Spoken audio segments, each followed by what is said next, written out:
Addition et soustraction de deux nombres relatifs.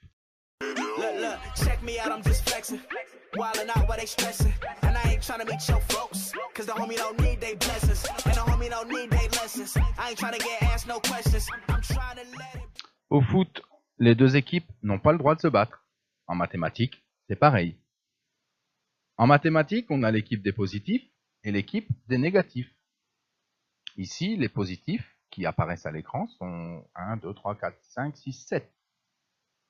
Les négatifs sont 1, 2, 3, 4. Dans l'équipe des positifs, il y a donc 7 joueurs. Dans l'équipe des négatifs, il y a 4 joueurs. Ceux qui se battent sont exclus. L'équipe qui gagne est l'équipe positive et il gagne de 3 joueurs.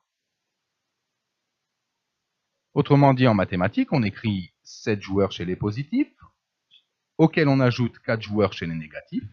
C'est l'équipe positive qui gagne, et elle gagne de 3 joueurs. Prenons un autre exemple. Ici, on a 5 négatifs, 3 positifs. Les joueurs qui se bagarrent sont exclus. L'équipe gagnante est l'équipe négative de 2. Moins 5 plus 3, moins 2. Et ça marche aussi dans ce sens-là. Mathématiquement, lorsqu'on doit ajouter deux nombres relatifs, on repère celui qui a la plus grande distance à 0. 5 est supérieur à 3. C'est donc le signe de 5 qu'on va garder pour le résultat, c'est-à-dire moins.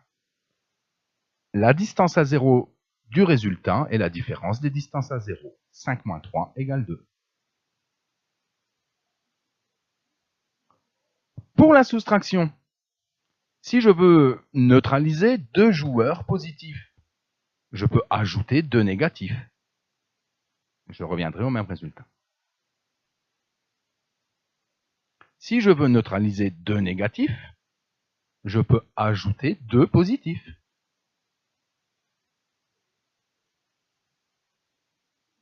Si je soustrais deux négatifs, cela revient à ajouter deux positifs.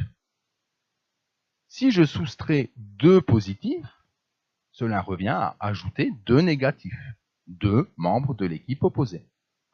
Lorsqu'on doit faire une soustraction, peu importe laquelle, on la transforme en addition. Soustraire un nombre relatif, c'est ajouter son opposé. En résumé, pour l'addition, pensez aux deux équipes. Et pour la soustraction, au lieu de soustraire, ajoutez l'opposé.